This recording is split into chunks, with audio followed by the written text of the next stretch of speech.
Sahbihi wa man tabi'ahu bi ihsan ila yaumil para alim ulama kiai ustaz hadirin yang kita muliakan dan dimuliakan oleh Allah Subhanahu wa taala.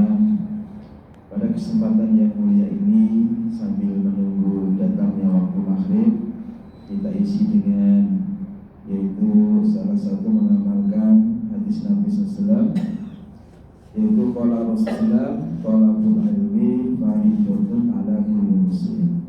Menuntut ilmu itu wajib bagi setiap muslim.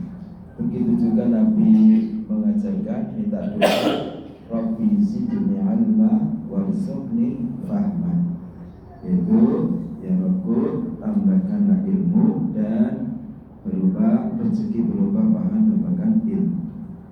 Pada kesempatan yang mulia ini kita bahas tentang pilar emas di bulan Dzulhijjah. Bulan Dzulhijjah termasuk salah satu bulan haram. Bulan haramnya bulan, tetapi haram itu bulan yang dimuliakan. Maka di antara 4 bulan yang Allah muliakan dari 12 bulan adalah Dzulqa'dah, Dzulhijjah, Muharram, Rajab. Maka di sini adalah berkaitan dengan bagaimana sejarah tentang Nabi Ibrahim alaihissalam berdialog dengan kaumnya. Maka tugas Nabi Ibrahim alaihissalam itu berat, itu ngajak kaumipun ke nyembah Allah saja. Yang waktu itu menyembah berhala sampai bapaknya sendiri nyembah berhala. Maka Nabiullah Ibrahim Niko ngajak kaumnya kepada tauhid dengan lisan. Awalnya dengan lisan, dan memang demikianlah dakwah dengan lisan dulu. Dan dengan tangannya saat menghancurkan berhala, menjelaskan dengan alasan yang akurat, dan bahkan dengan menghancurkan patung yang disembah kaumnya. Untuk apa? Itu mengusir kesesatan yang mereka bersarang di benaknya, di kepalanya. Itu. Maka sekarang mari kita ikuti dialog Ibrahim dengan kaumnya untuk menegakkan dakwah tauhid. Ini berapa? Yang nek di Indonesia kan betul Pak, sing iso nyembah-nyembah ngono. Mau boleh rezeki dan tak naik pundi. Itu apa? Enggak boleh demikian. Boleh rezeki dan tak naik gunung mana, gunung itu, dan lain-lain. Wa idh qala Ibrahim li abihi azar atatakhidu asnaman alihan inni araka wa qaumaka fi dhalalin mubin wa kadzalika nuri Ibrahim malakutas samawati wal ard wal yakuna minal muqinin. Dan ingatlah di waktu Ibrahim berkata kepada bapaknya, kepada bapaknya, yaitu yang namanya Azar. Bapaknya Nabi Ibrahim itu namanya Azar. Pantaskah Bapak menjadikan berhala sebagai Tuhan-Tuhan? Sesungguhnya aku melihat kalian dan kaum kalian dalam kesesatan yang nyata, dan demikianlah kami perlihatkan kepada Ibrahim tanda-tanda keagungan yang terdapat di langit dan di bumi, dan memperlihatkannya agar dia termasuk orang yang yakin ketika malam telah gelap dan melihat sebuah bintang. Lalu dia berkata, inilah Tuhanku. Tetapi tatkala bintang itu tenggelam, dia berkata, saya tidak suka kepada yang tenggelam. Kemudian tatkala melihat bulan terbit, dia berkata, inilah Tuhanku. Tapi setelah bulan itu terbenam, dia berkata, sesungguhnya jika Tuhanku tidak memberi petunjuk kepadaku, pastilah aku termasuk orang sesat. Kemudian tatkala dia melihat matahari terbit, dia berkata, inilah Tuhanku. Ini yang lebih besar. Maka tatkala matahari terbenam, dia berkata, wahai kaumku, sesungguhnya aku berlepas diri dari apa yang kalian persekutukan. Sesungguhnya aku menghadapkan diriku kepada Rabb yang menciptakan langit, yang menciptakan bumi, dan cenderung kepada agama yang benar, dan aku bukanlah termasuk orang-orang yang mempersekutukan Allah. Ini dialog Nabi Ibrahim dengan kaumnya dalam surah Al-An'am ayat 74 sampai 79. Ini dialognya. Dan Nabi Ibrahim alaihissalam berdialog dengan kaumnya dengan ungkapan bahasa kaumnya yang menyembah berhala berpatung sebagai apa? Wujud arwah benda-benda langit yang tidak bisa apa-apa, yang dengan cara seperti ini Ibrahim akan menghancurkan kebatilan dengan kebenaran yang nyata. Maka perhatikan ayat ini. Ketika malam telah gelap, dia melihat sebuah bintang, lalu dia berkata, "Inna Tuhanku." Tapi ketika melihat bintang tenggelam, ganti mata dan selanjutnya. Bagaimana Ibrahim mengerakkan akal mereka untuk menyadari bahwa selingit Tuhan kok kadang tenggelam, kadang tidak. Ini secara akal ora gaduk. Maka ini adalah kesesatan yang dinasihatkan kepada bapaknya dan kaumnya. Dan Nabi Ibrahim dibantah oleh kaumnya, dan dia berkata, "Apakah kamu hendak membantah tentang Allah, pada sesungguhnya Allah telah memberi petunjuk kepadaku, dan aku tidak takut kepada malah petaka darinya." Maka orang-orang yang beriman tidak mencampur adukan iman mereka dengan kezaliman. Catatan penting, maka sebuah kesalahan anggapan sebagian orang dengan ayat perdebatan Ibrahim dengan kaumnya di atas adalah Ibrahim sebelum mendapatkan hidayah adalah yaitu suatu yang batil, adalah musyrik. Sungguh dia perkataan yang batil. Dialog Ibrahim di atas adalah cara Ibrahim berujar mengungkapkan kesesatan kaumnya. Adapun Nabi Ibrahim sama sekali tidaklah musyrik. Indahnya adalah perkataan Nabi Ibrahim, "Inni wajjahtu wajhiya lilladzi fataras samawati wal ard hanifan wa ma ana minal musyrikin." Sesungguhnya aku mengharapkan diriku kepada Rabb yang menciptakan langit dan bumi. Ini adalah Nabi Ibrahim ini betul melakukan kesyirikan. Kemudian dalilnya sunnah, setiap anak Adam kullu mauludin yuladu alal fitrah, setiap anak Adam itu dilahirkan dalam keadaan suci fitrah. Maka fa'abawahu, bapaknya, orang tuanya lah yang menjadikannya Yahudi atau Nasrani. Makna di atas adalah manusia itu difitrahkan memiliki sifat pembawaan sejak lahir dengan kuat di atas Islam. Bagaimana Nabiullah Ibrahim mendakwakan Raja Namrud pada waktu itu, masa Raja Namrud. Bagaimana Ibrahim mengajak sang raja yaitu Namrud kepada tauhid? Apakah Ibrahim mengancam untuk menggulingkan Namrud dari kekuasaannya dengan mengklaim dirinya yang telah layak memegang kekuasaan? Apakah Ibrahim menggerakkan masyarakat untuk menumbangkan tauhid yang satu ini? Sungguh sama sekali tidak. Bahkan Ibrahim mengajak kepada tauhid dulu. Inilah ajakan Ibrahim kepada Raja Namrud.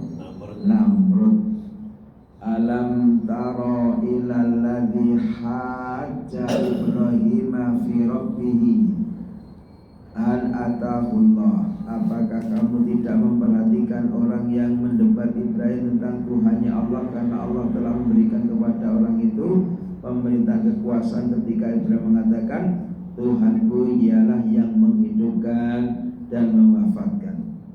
orang itu berkata, saya dapat menghidupkan dan mematikan.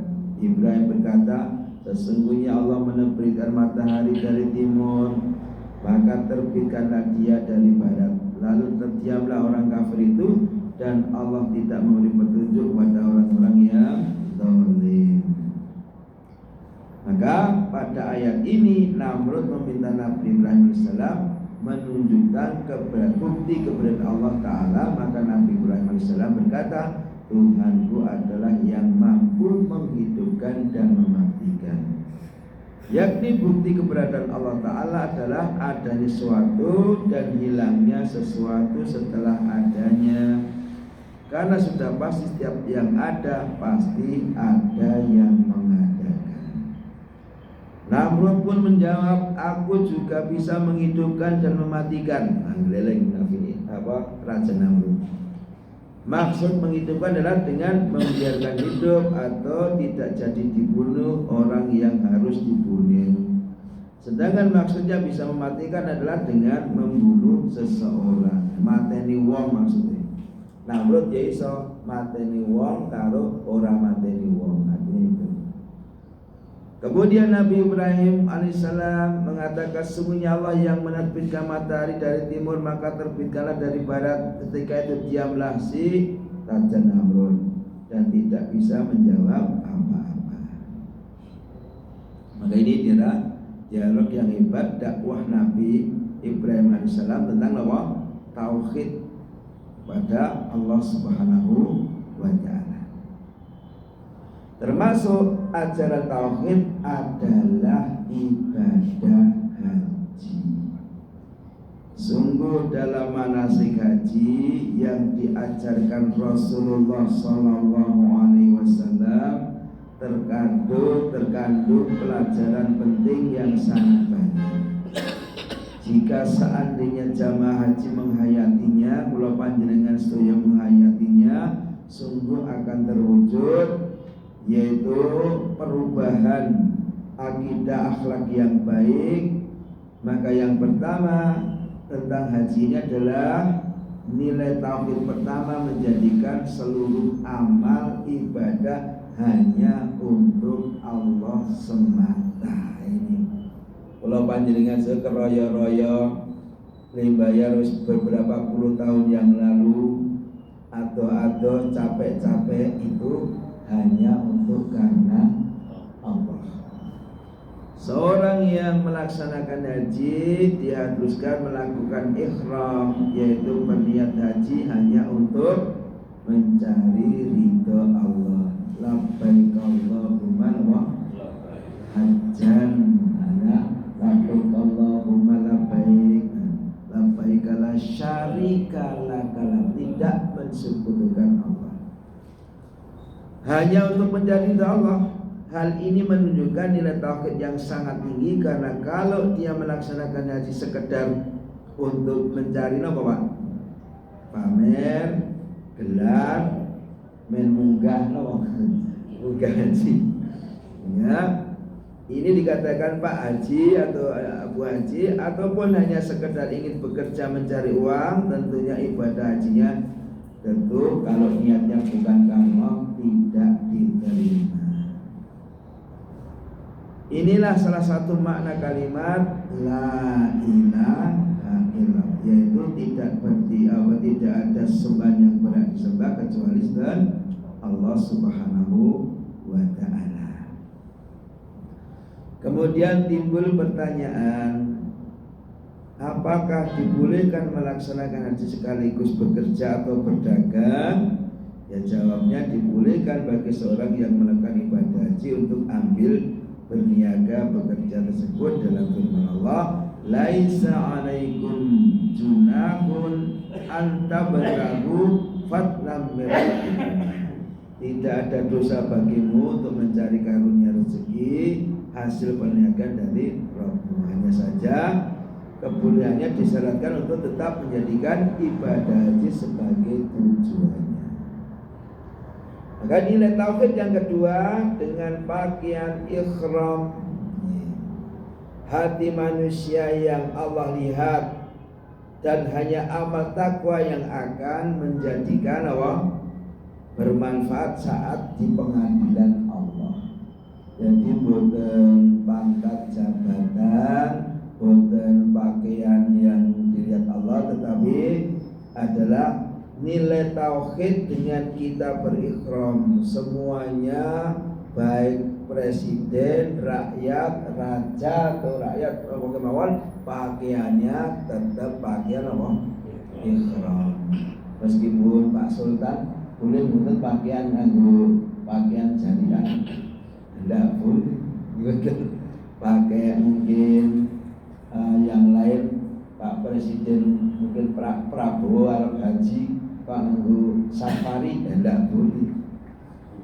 Ini loh, pakaian putih, dan itu pun tidak berjahit, tidak boleh pakai celana dalam dan lain-lainnya, polos. Ada nilai tauhid dengan pakaian ikhram. Hati manusia hanya Allah lihat, hatinya, ikhlasnya, dan amal takwanya yang akan bermanfaat untuk di pengadilan di yaumul akhir kelak. Kita akan diadili sekalian. Ketika berikhram, maka tentunya bapak-bapak tidak diperbolehkan menggunakan pakaian yang berjahit, yang berbentuk pakaian, dan disunahkan untuk memilih warna yang putih. Hal ini sebagai pesan bahwa Allah Subhanahu wa taala tidaklah melihat kepada bentuk dan melihat wajah manusia, akan tetapi yang dia adalah hati dan ketakwaannya. Orang delok mancung po pesek gitu Pak, orang delok lemu po kuru, orang delok dhuwur po cendi, tetapi Allah lihat apa? Hati dan amal ketakwaannya.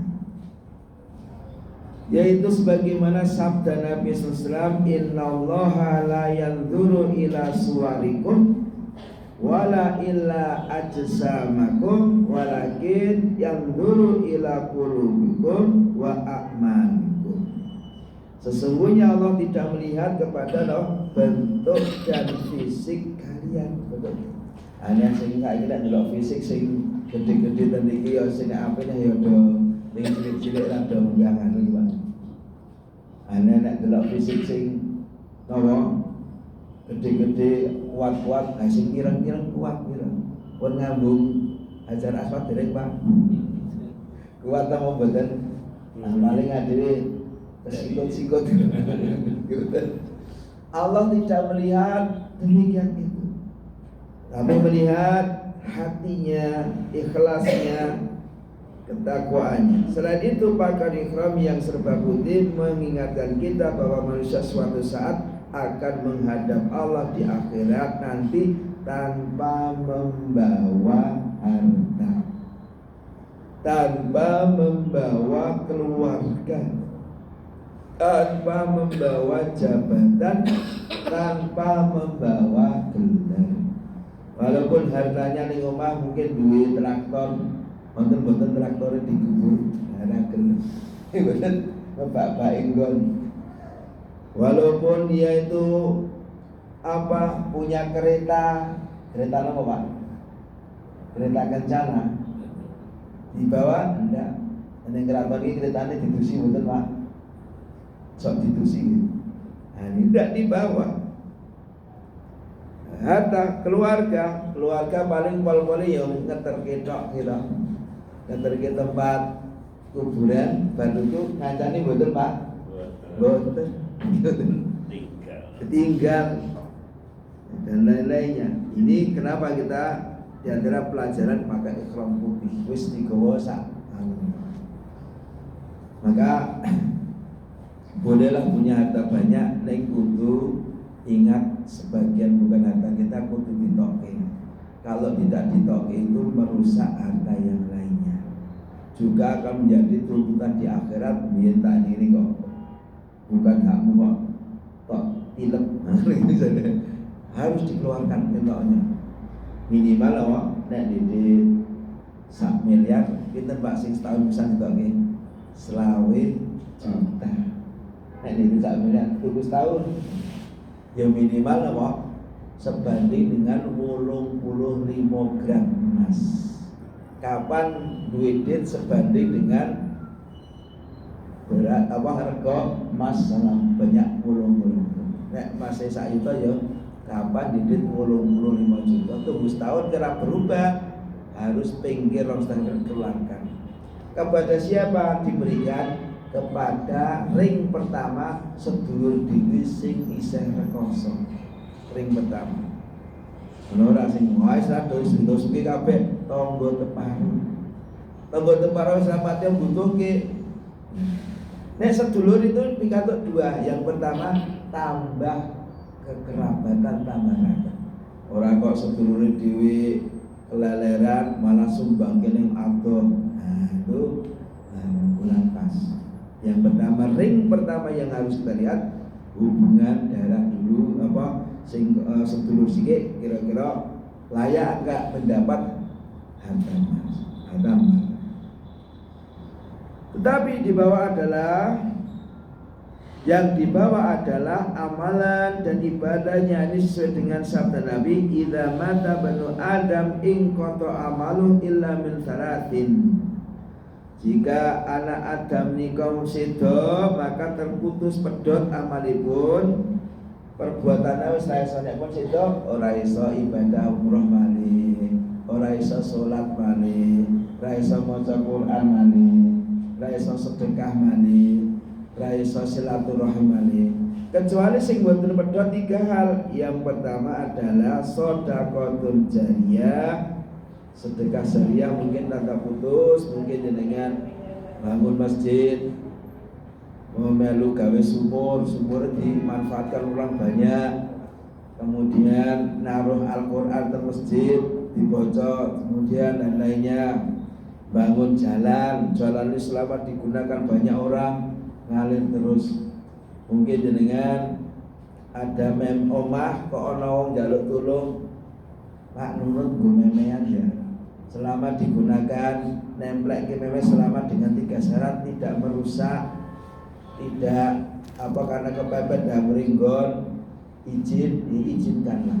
Ada satu ada tetangga nek ana tetangga mengunut temboke dhewe gumemeni, izinkanlah selama 3 hari. Selama 3 hari. Yang pertama gone mepet, kedua izin, ketiga boten merusak tembok, izinkan. Kemudian digunakan memeni macam-macam selama bertahun-tahun sampai sing duwe situ ngalir terus katanya. Ini diantara dengan 3 syarat itu, yaitu sedekah. Yang kedua adalah ilmu yang bermanfaat. Ini ilmu. Maka ada sebagian ulama menasihatkan nek iso anak putune awake dhewe le iso maca Al-Fatihah sing ngajarke wong tuwa. Le iso maca Al-Qur'an ajarkan. Le iso salat, nek iso ring pertama sebelum ada orang yang ngajarkan wong tuane atau kakek neneknya, supaya apa? Selama anak kita guru-guru awal ngerti ngajarkan sholat, ngajar maca Quran, kemudian sampai wafat dia yang ngajarkan wafat dia kok bisa ngalir terus kan. Namanya sepuluh. Bapak sekalian, penanti dereng nyimak bacaan Al-Fatihah putrani. Kalau misalnya dereng lagi, delok surah Al-Fatihah itu belum masalah deh. Delok salatku kepiye? Delok wudumu piye? Sing maune ra iso wudu dadi gara-gara kita ngajarkan wudu, kok iso wudu digunakan wudu bertahun-tahun sampai kita wafat digunakan wudu ngalir. Ini ndak akan putus. Soko-soko dari ganti ngajarke wah. Maka Nabi Sallam beliaulah orang yang amal ziarah banyak. Sebanyak umatnya do pinter sholat, pinter wudu, ngalir terus kan. Ilmu bukan hanya ilmu agama saja, ilmu apapun, ilmu pertukangan, ilmu naik mobil, naik motor diajari goro-goro kita ngajari kok kemudian bermanfaat, ngalir terus kan. Napa kemawon? Ilmu yang bermanfaat ini akan menjadi amal jariah. Dan apa boleh? Doa anak soleh yang mau mendoakan. Wa waladun solehun yad'ulah. Maka nek saged putra putri kula panjenengan sedaya dipun ajarkan ya salat bagaimana doakan wong tua supaya napa kita nanti suatu saat pun sedo anak-anak dhewe ora bingung ndongake. Ana lho sing wong ki ndongake wong tuane malah ra iso. Tapi sekalian, anak kita kalau dididik agama, dididik ilmu, maka dia kalau menjadi orang baik, maka orang tuanya ngalim terus kalian.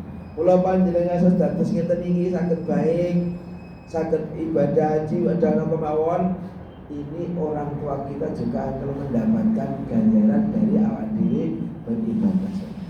Sebab apa sekalian? Sebab orang tua kita itu akan mendapatkan hasil jerih payahnya. Lah kula panjenengan sesaku orang anak itu adalah hasil jerih payah wong tuwa. Iya nak yo awake dhewe dididik, disuapi, dimandikan, disekolahkan, dinamake boleh Mas. Disangoni mboten? Disangoni gitu. Sampai biyen ki apa nek wong biyen yo ling kerkoso atau boleh Pak. Sampai jualan, sampai ngepit, sampai nopo kemawon. Maka kalau kita menjadi orang soleh, orang tua kita akan panen aman meskipun situ. Sebab orang tua itu apa? Mendapatkan hasil jerih payahnya. Anak adalah jerih payah dari orang tuanya. Lalu ada seorang ibu melahirkan, mengandung, katanya sakit banget nek lahir gitu Pak. Sakit betul Pak? Awak dirang orang sakit. Ini jelas. Wa ma amwalakum, dan sekali-kali bukanlah harta dan bukan pula anak-anak kalian yang mendekatkan kamu kepada kami sedikit, tapi orang yang beriman mengerjakan amal soleh mereka itulah yang memperoleh balasan yang berlipat ganda disebabkan apa yang telah mereka kerjakan, dan mereka aman sentosa di tempat-tempat yang tinggi. Kemudian yang ketiga, nilai tauhid yang pertama tadi adalah ketika Allah ikhram. Kemudian niat. Yang ketiga adalah ketika talbiyah dan tauhidullah. Maka ini labbaik Allahumma labbaik, ya Pak. Labbaik la syarika lak labbaik, innal hamda wan ni'mata laka wal mulk la syarika lak. Niki napa? Ku sambut panggilanmu ya Allah. Ku sambut panggilanmu, ku sambut banget tiada sekutu. Nah ini boten wonten sekutu atau konco atau apa. Sambut panggilan. Sesungguhnya segala puji, karunia dan kekuasaan hanya milikmu. Maka talbiyah ini adalah puncak pengikraran iman dan tauhid. Puncak iman, puncak mentauhidkan Allah Subhanahu wa taala. Di mana hakikat iman dan tauhid adalah mengagungkan Allah dengan sebenar-benarnya. Pada talbiyah ini kita mengikrarkan bahwa segala pujian, segala kenikmatan dan berbagai macam dan wujudnya, nah Pak, saged kita mboten nikmat yang Allah berikan dumateng kula panjenengan sedaya. Ya bisa. Awal dhewe hitung-hitung sehat karo leloro kesehati mau ke lorone. Kesehati. Lewatuk pirang dina niki. Ini wujud bahwa pengikraran segala puji, kenikmatan, berbagai wujudnya adalah segala kau termasuk di dalamnya mengatur alam semesta ini adalah hanya milik Allah. Awalnya dewi kok piti boys nanti boning hotel Al Olayan Al Video. Nah ini karena Allah yang mengatur. Kok ora ning hotel cerak tower Zam-Zam bae. Iya. Nek milih ngono tentu di hotele. Tower Zam-Zam nggih. Yang kira turun karek ini sudah kehendak Allah. Apa hikmahnya? Rodo atau ono perjuangan, langkahnya, perjuangannya dan lain-lainnya. Walaupun ada sebagian orang di sana. Apakah di sana merasa nikmat nyaman? Ya ono sing ora medun, ya ono. Karena tadi apa? Iman.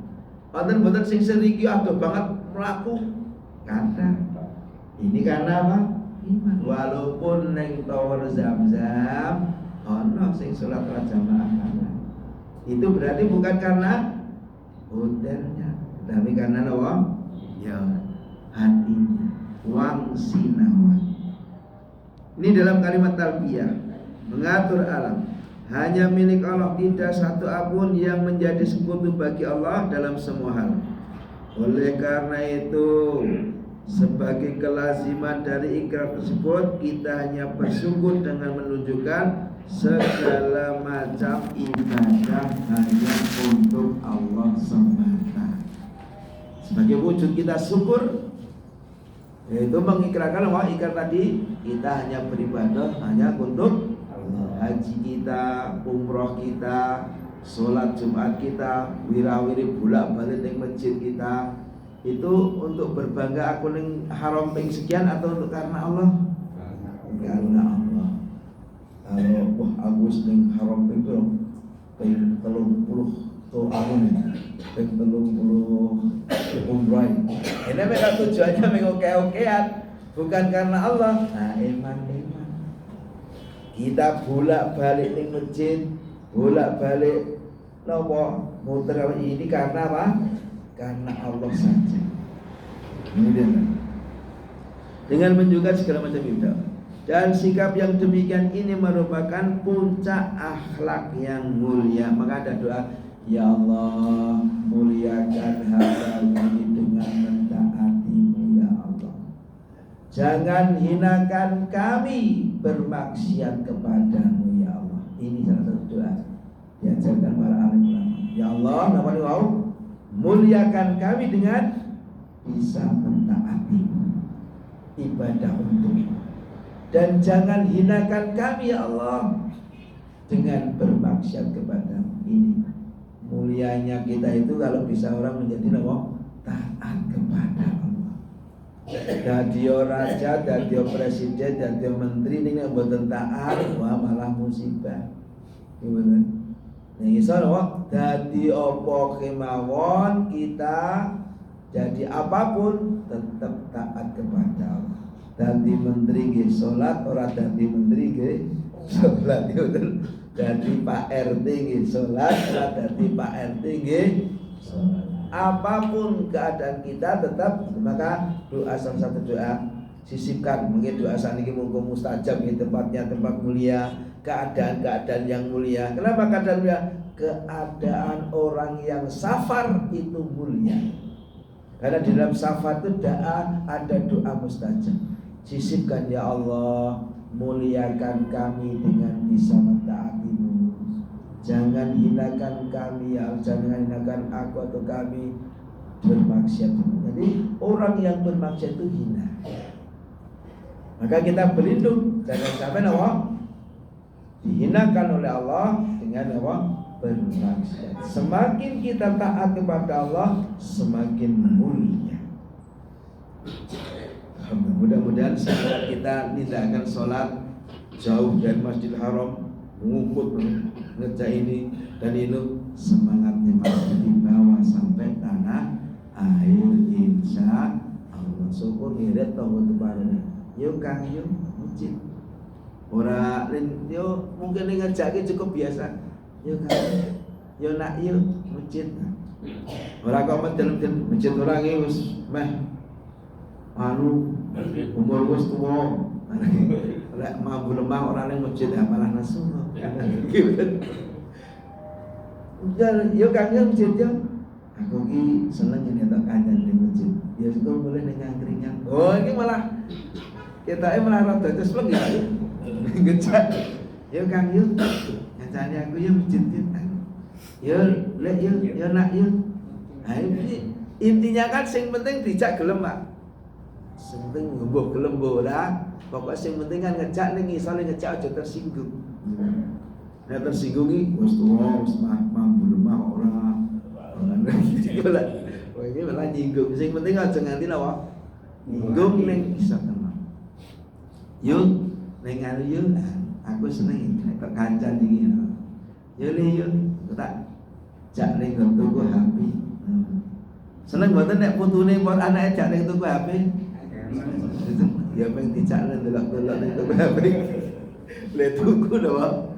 Kapan-kapan. Ini adalah sikap demikian ini merupakan puncak akhlak yang mulia.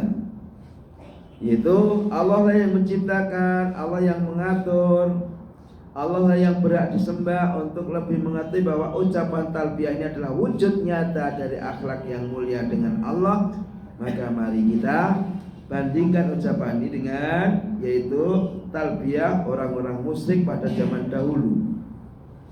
Kalau orang musyrik zaman dahulu mengucapkan labbaik Allahumma la syarika lak illa syarika walaka tamlikuhu wa ma malak. Ku sambut panggilanmu, tiada sekutu bagimu kecuali sekutu yang engkau miliki, engkau menguasai dan apa yang engkau miliki. Maka berapa rendahnya akhlak mereka kepada Allah, mereka mengakui bahwa sekutu yang mereka sembah di bawah kekuasaan Allah. Ini masih sekutu. Nah, iso kita la syarikalah. Tidak ada sekutu bagimu. Ini diantara kalimat tauhid. Maka kalau ada ibadah haji, labbaik Allahumma labbaik labbaik la syarika lak labbaik, tidak boleh minta rezeki, minta kepada selain Allah. Tidak boleh minta selamat kepada selain Allah, apalagi minta selamat kalau kebu selamat kiai, selamat telewe dadi rebutan bodoh betul ini. Ini jahil, enggak mintalah. Kalau udah beribadah haji, labbaik Allahumma labbaik labbaik la syarika lak baik, ya harus hanya satu-satunya Allah. Kita beribadah, kita minta tolong, kita minta rezeki, minta selamat hanya kepada Allah Subhanahu wa ta'ala. Maka hadirin yang kita muliakan, di antara yang keempat, nilai tauhid yang kuat adalah antara tawaf dan tauhidullah. Oh, pakai ihram. Pakai ihram itu karena Allah melihat apa? Bukan jasadnya, bukan badannya, bukan pakainya, tapi Allah melihat hati dan amal perbuatannya. Maka setiap jamaah haji di kota Mekah, maka pertama yang dilakukan adalah bersuci. Tawaf di Ka'bah, tawaf adalah amalan yang sangat agung, amalan yang dicintai Allah. Yaitu wa ahidna ila Ibrahim wa Ismaila an tahira baitiya lit-ta'ifina wal akifina war ruka'is sujud. Dan telah kami perintahkan kepada Ibrahim dan Ismail, sucikan rumahku untuk orang-orang yang tawaf, yang iktikaf, yang rukuk dan sujud. Maka tatkala seorang muslim menjalankan ibadah yang agung, niscaya Allah akan, yaitu dia akan mendapatkan pelajaran penting, yaitu keyakinan bahwa tawaf hanya dia lakukan di Ka'bah. Boten tawaf neng beteng. Wonten sing tawaf beteng mubeng wingitan kan? Mubeng pitu tanpa ngomong-ngomongan, jarene napa dan lain-lainnya. Maka yang tawaf hanya di Ka'bah, sehingga tidak akan melakukannya di tempat lain, baik di kuburan Nabi sallallahu alaihi wasallam, kuburan wali, apalagi Realitanya wonten mboten Pak ning Jogja sing tawaf ngeliling genteng. Tujuannya napa sekalian? Tujuan apa? Ayo, tujuannya Allah alam pur nih kan tujuannya. Penanti dereng Pak? Dereng. Nah kan tidak ada tawaf genteng ini tidak diajarkan. Allah dilalah sing tawaf nika saka maghrib malah maghriban barang. Ora isya barang malah durhaka kepada Allah. Maka ini beda antara orang berilmu dan tidak berilmu itu terjadi. Beruntunglah orang-orang yang berilmu. Maka tatkala seorang muslim menjalankan ibadah yang agung, niscaya dia akan mendapatkan pelajaran yang penting, yaitu bahwa keyakinan tawaf hanya dilakukan di Ka'bah. Imam An-Nawawi rahimahullah mengatakan tidak diperbolehkan tawaf mengelilingi kuburan Nabi sallallahu alaihi wasallam, dibenci, diharamkan untuk menempelkan punggung atau perut pada dinding kuburan, nempelke perut, nempelke punggung, nempelke diusap-usapke napa niku wau. Wonten lho sing napa niku pakaiane diusap-usapke ning pagere kuburan Nabi. Ya ini tidak boleh. Imam An-Nawawi ini sing mboten Ruswanto lho niki. Wonten sing diusap-usap Ka'bah iki terus mengko pakaiane dinake nggon warung iki apa kain sing tak usap-usapke. Kalau beryakinan sing kain malah kedatangan berkah, berarti madaki Gusti Allah karo kain. Padahal sing memberi laris sinten? Allah. Tidak ada sebab kain. Imam Ani ngendikaken kita maksudnya malih tidak diperbolehkan bertawaf mengelilingi kuburan Nabi sallallahu dan juga dibenci, diharamkan untuk menempelkan punggung atau perut kepada dinding kuburan beliau, dan tidak boleh kita terpengaruh oleh pelanggaran dan perbuatan yang dilakukan oleh kebanyakan orang yang tidak tahu, karena sesungguhnya kita hanya mencontoh dan mengamalkan apa yang disebutkan dalam hadis yang sahih dan yang disebutkan dalam para ulama, dan tidak sepatutnya kita menoleh kepada perbuatan dan sikap bodoh yang mereka lakukan. Jadi ketika nanti di kuburan Nabi sallallahu Assalamualaikum ya Rasulullah, cukup rasa ono kain diusap-usapkan, malah ono sing nguncalke druang. Jangan, tidak boleh. Wah, momen suratnya diwaca tidak boleh. Itu tindakan yang cukup. Assalamualaikum ya Rasulullah, assalamualaikum ya. Di sampingnya Nabi SAW. Beliau menukilkan ungkapan Al-Fudail bin Ayyad, ikutilah jalan hidayah dan jangan engkau merasa takut karena sedikitnya ya menempuh jalan yang benar. Walaupun sing rada melu-melu nembal kemeng sithik, aja wedi. Sebab sing bener tetep. Walaupun sing akeh wong iki do nembal-nembal, wah kabeh do melu-melu. Iya iki. Akhirnya melu-melu gitu. Jangan takut, yang sedikit itu benar. Jangan kau merasa karena sedikit ya menempuh jalan yang baik. Dan hati-hatilah engkau dari jalan kesesatan, dan jangan terperdaya oleh banyaknya orang atau terperdaya umume wong. Nek agama kok melu umume wong, nek awake dhewe hidup ning Bali, umume wong mati dikapake dibakar. Nek ngikuti umum wong apa ya melu kira dibakar? Tidak. Agama itu berdasarkan ilmiah, berdasarkan dalil, berdasarkan apa yang dicontohkan Nabi sallallahu alaihi wasallam. Wah, umumnya do usap-usap kain nganu go mulih. Umume gawa kerikil ning Muzdalifah go mulih. Monggo nek lawane ana jin sing katut, balik ke aku. Aduh, repot bener.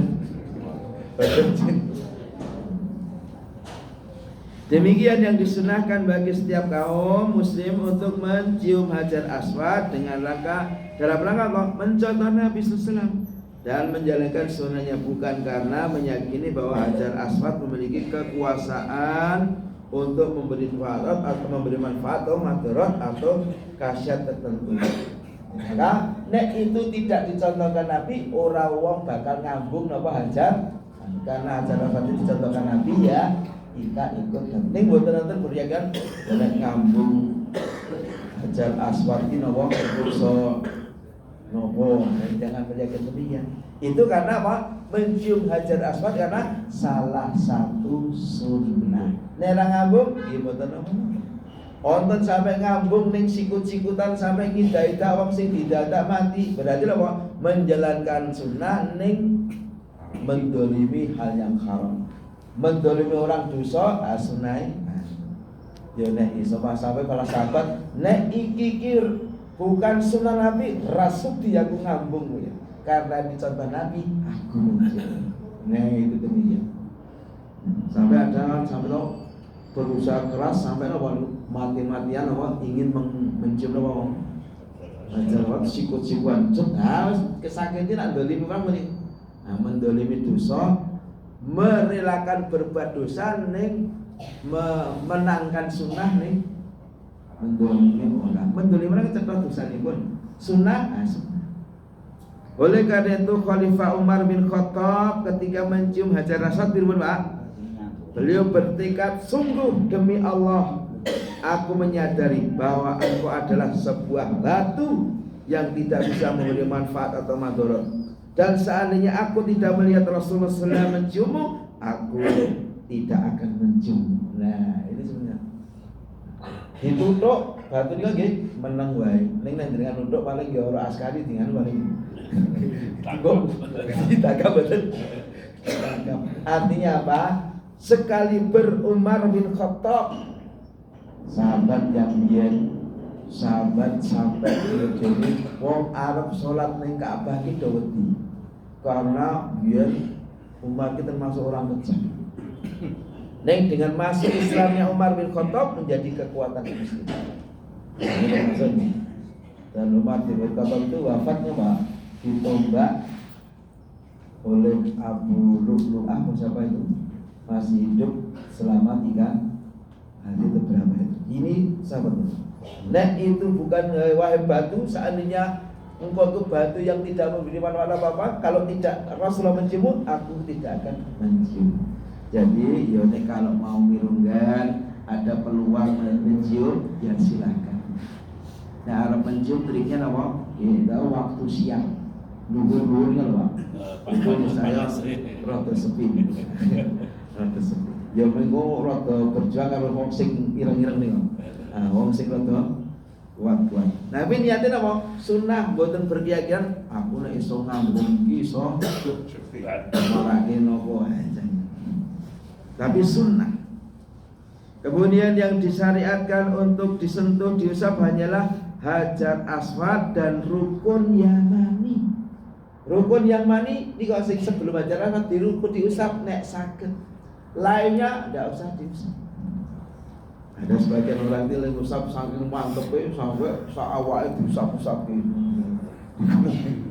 Jadi tidak sesuai dengan contoh Nabi Sallallahu Alaihi Wasallam. Wah, hajar aswad dan rukun apa?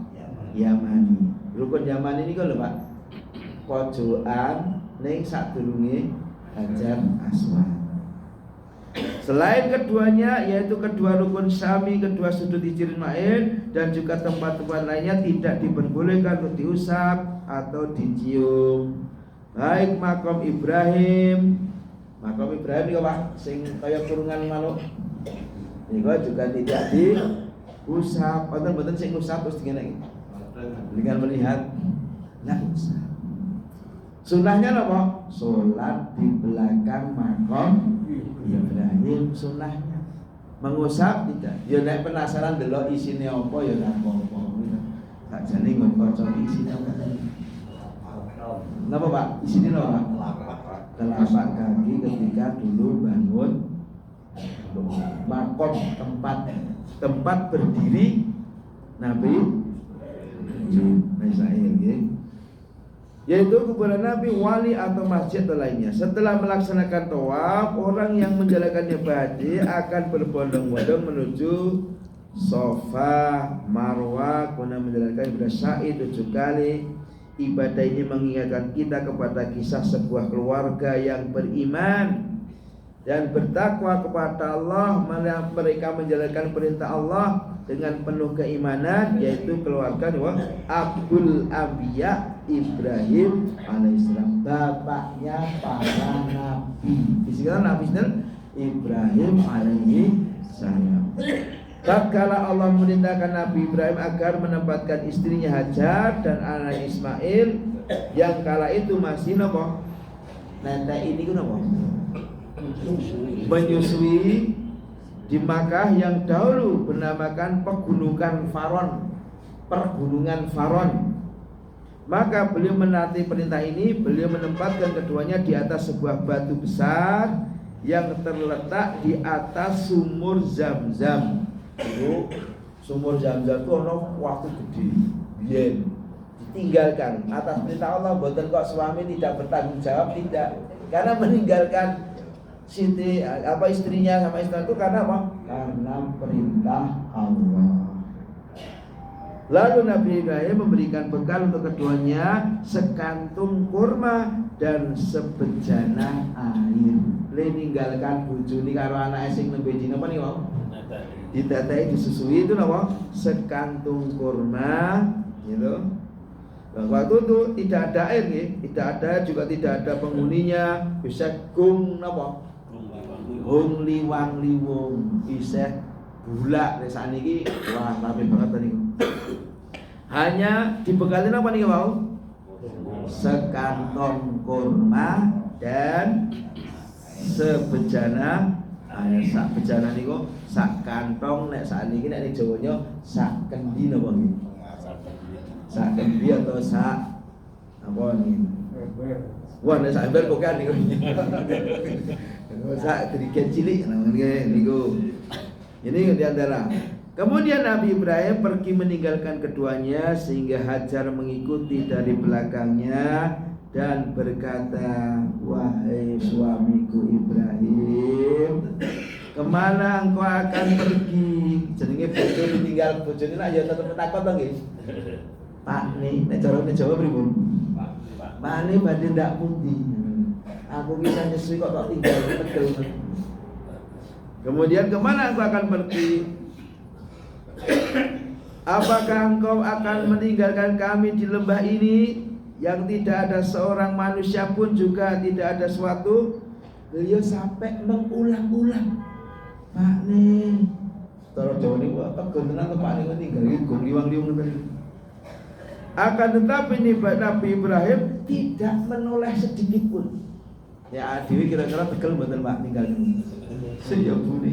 Aku ki yo lunga ora mergo ming 4 bulan ning golek lunga. Tidak menoleh sedikit pun. Lalu Hajar berkata lagi, apakah Allah yang memerintahkan engkau dengan hal ini? Lalu maka Nabi Ibrahim menjawab, ya, na'am. Maka Hajar berkata, kalau demikian tidak akan mensia-siakan. Baru Siti Hajar mantap. Ya Ibrahim, bola-balik ya Ibrahim, raning di panjenengan Pak ni, andi di Pak ni, orang noleh-noleh.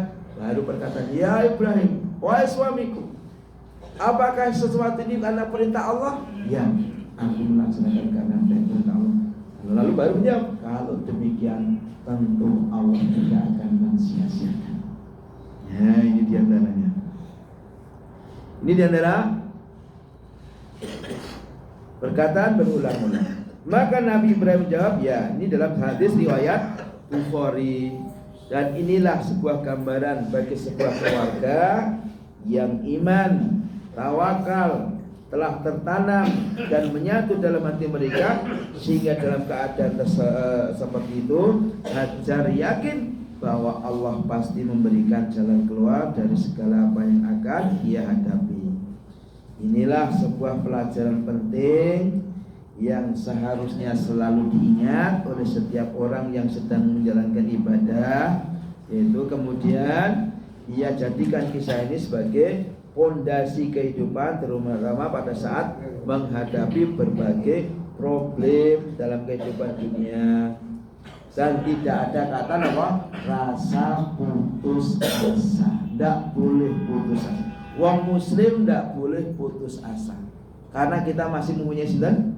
Allah. Tidak boleh putus asa.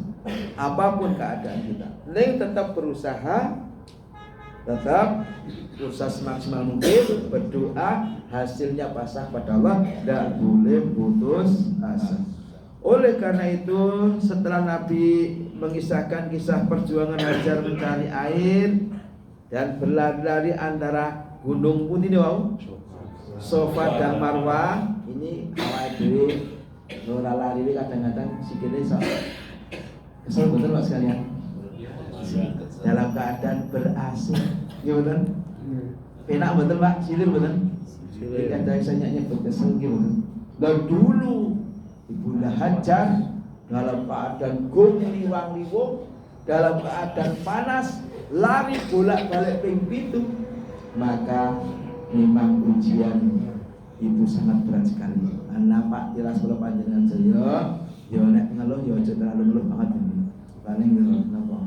Saniki nggih, lari-lari nggih, bayangkan menjadi lari Bunda Hajar nggih seperti ini ya. Bolak-balik kira-kira pirang meter Pak niku? 400 meteran ya. 400 ping 7 jadi rong kilo sekian. Nah, itu yang mulai melayu dalam keadaan. Fadzalika sa'yun nasi. Itulah kisah kenapa manusia bersa'i, berlari-lari kisahnya karena mau ngapakilasi ibunda Sarah golek wirawari bolak-balik golek banyu sampai ketemulah air namanya wau. Yang sampai saat ini kita rasakan air yang sepanjang tahun dalam sejarah tidak pernah ada berita kok kasatan air Zam-Zam. Malah ono sing wudu barang gitu, ono sing nyemprot awak barang gitu. Kalau dulu zaman tahun 19 sekian tuh bisa delok ning ngisor. Dadi ono pipa gede banget medun ning nggon sumur Zam-Zam. Misalnya kan boten ketok. Sempat delok itu bahkan dialirkan ke mana-mana. Ini adalah doa Nabi Ibrahim. Nilai tauhid yang kelima, karena sudah jam 18.57, insya Allah jika ada kesempatan bisa kita bahas di lain kesempatan. Waktu selanjutnya monggo kita aturkan Pak Ketua Klenter kita Bapak Alek untuk memberikan informasi. Demikian yang bisa kita terangkan. Subhanakallahumma wa bihamdika asyhadu an la ilaha illa anta astaghfiruka wa atubu ilaik. Wassalamualaikum warahmatullahi wabarakatuh.